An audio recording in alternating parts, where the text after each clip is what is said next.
International Business, Masters of Commerce, second semester, Mangalore University, session 12.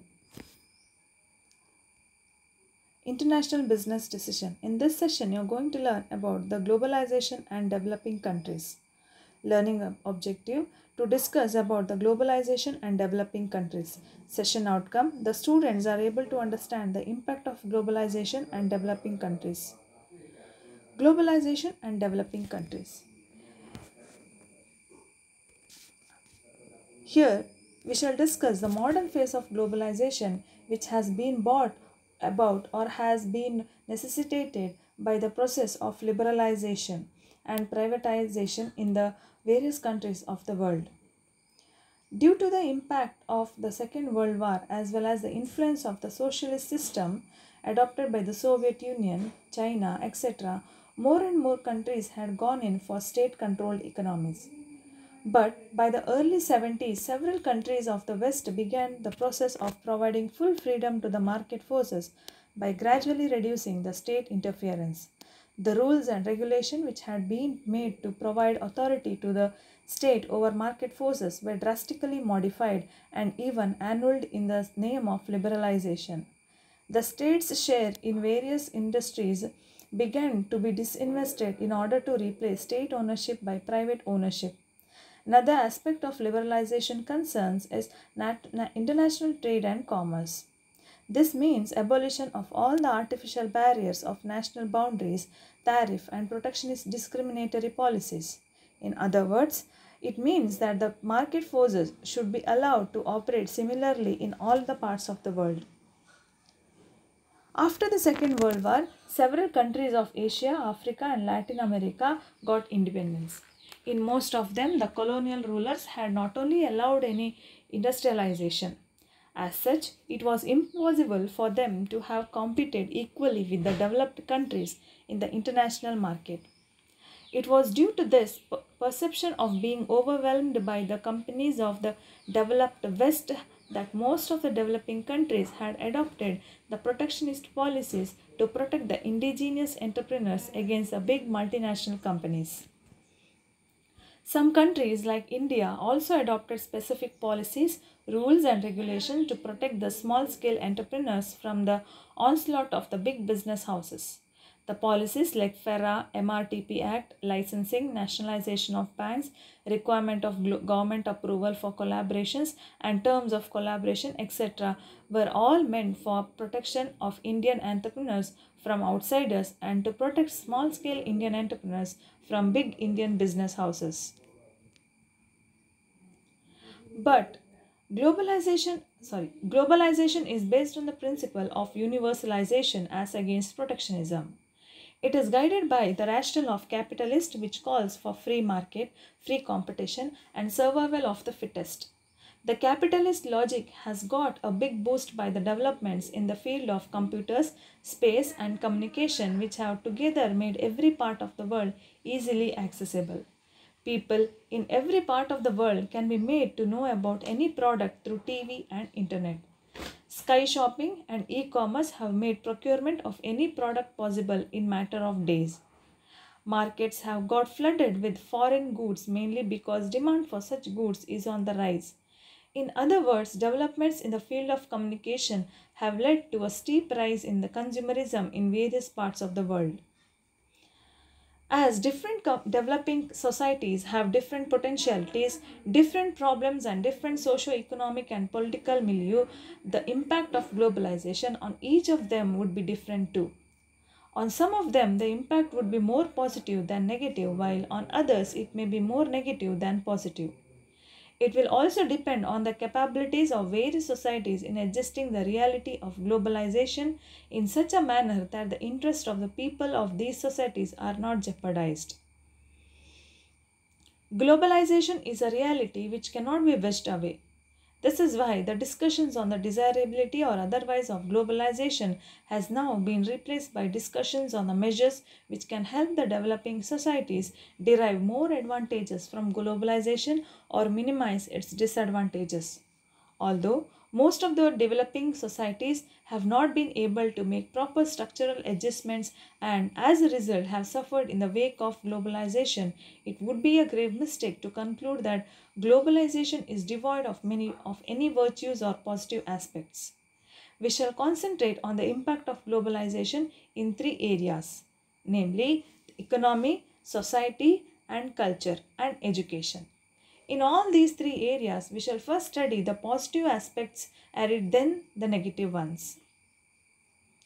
Positive aspects of globalization.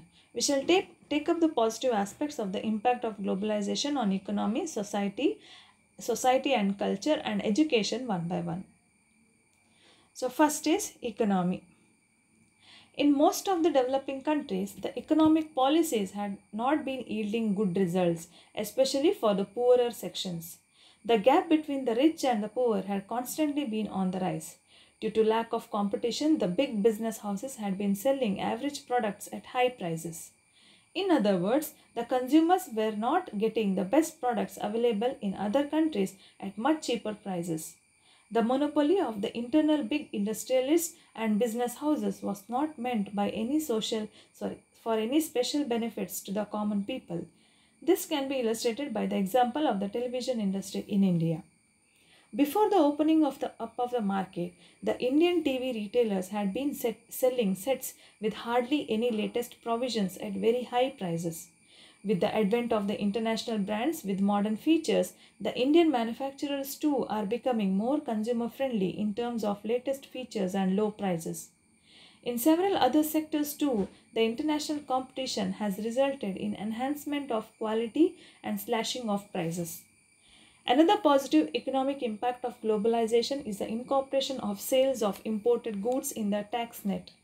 As the demand for imported goods was always, imports would be done and sold by businessmen who will be paying tax to the government. The menace of smuggling would also get curtailed. The third positive impact would be in the field of exports. With the vanishing restrictions on the international trade, the producers of good products will get access to the markets of all parts of the world. Next is political, society, and culture. The debate over the desirability or otherwise of fixing parameters of developed socio-cultural system is an everlasting one. One set of scholars has been coming up ideal types or the special systems having the most desirable socio-political and cultural traits. These scholars suggest that all the societies should make conscious efforts to acquire the traits of the ideal system. They also suggest that the pre-modern traits should be shed off. On the other hand, there are scholars who argue that every society and every culture has its virtues and that ideal types should not be imposed upon. They advocate for the right of every group to preserve its own socio-cultural and political characteristics. A third group of scholars, however, argues that although ideal types developed by the Western scholars is ethnocentric, having little appreciation for Oriental systems, there is no logic in conscious preservation of tribalism or the barbaric traditions like sati, sacrifice, sarkar, etc. Moreover, equality, liberty, justice, etc. should form the basis of any good system. In short, even though scholars may disagree on ideal types, they all agree on the desirability of equality, liberty, and justice becoming the basis of any socio-cultural and political system. They also agree on the position that the oppressive, barbaric, and inhuman aspects of all socio-cultural arid political tradition should be shed off. It's here that globalization has had a positive impact. With the phenomenal increase in the reach of the media, happenings in any corner of the world is brought to the knowledge of all in no time. The reaction and the position of the world community too gets easily conveyed to the concerned people. The cases of high rights violation and ethnic cleansings, etc., no longer go unnoticed. In several cases, pressure of the world community has successfully managed to get redress. Further, various inherently oppressive systems like South Africa, Namibia, etc., have changed to liberal ones for which globalization had played an important role. Third, education. Education provides knowledge and prepares people to adjust to or, if necessary, mount the environment in which he or she lives. Due to various factors, the level of knowledge and capabilities developed by the education systems of different countries are different. Education in some countries provide the latest knowledge, while in some others it provides obsolete and irrelevant knowledge. Globalization will help in making the obsolete education system up to date. Knowledge of the latest events, technologies, facts, development, discoveries, and human endeavor is essential for the development of any society. With the demolition of restrictions or barriers, universities and institutions of the developed countries will be offering their knowledge in less developed ones through franchise or partnerships with the local universities and institutions. The negative aspects of globalization. Shall now discuss the negative effects of globalization on economies, culture, and education systems of the developing societies. Economy. Economies of most of the developing societies had suffered badly due to the colonial exploitation. After independence, these societies had been trying to develop their economies by collaborating local expertise and imported technology. In some of these societies, special efforts were being made to develop indigenous technology to compete with the developed world. But 40 to 45 years was too a small period for to catch up with the developed economic powers. As such, some protectionist measures were required to save the indigenous entrepreneurs from the unequal competition with the multinational companies of the developed world. Breaking up of barriers and protectionist measures in the name of globalization exposes the upcoming but weak indigenous entrepreneurs to the onslaught by the powerful MNCs. The MNCs, having huge surpluses generated from various parts of the world, can easily marginalize the indigenous manufacturers. The example of Akai and Aiva companies, which have affected closure of several Indian TV companies, can be seen by anyone. Another example is that of the ouster of almost all Indian soft drink companies from the market by Coke and Pepsi. Some scholars argue that globalization means free access to all raw materials, all labor, and all markets. Theoretically, this access is equally available to the entrepreneurs from all parts of the world. But in practice, the big MNCs backed by big capital, advanced technologies, and their powerful states have become the main beneficiaries. These companies are buying cheap raw materials from various developing societies, hiring cheap labor from there, selling the products and services in these societies, and making huge gains. With the relaxation in restrictions or taking the profits out, several of these societies are bound to experience almost similar drain of wealth as they had experienced during the colonial rule. A very important tenet of globalization is privatization, as public enterprises do not generally conform to economic rationalization. In most of the developing societies, including India, public sector enterprises were set up with the following purposes. First, to maintain secrecy about defense related production. Second, to create infrastructural facilities. C. To provide services to the masses without caring for profits. Later on, for reasons better known to the policymaker, several public sector enterprises came up in various sectors, including consumer sector.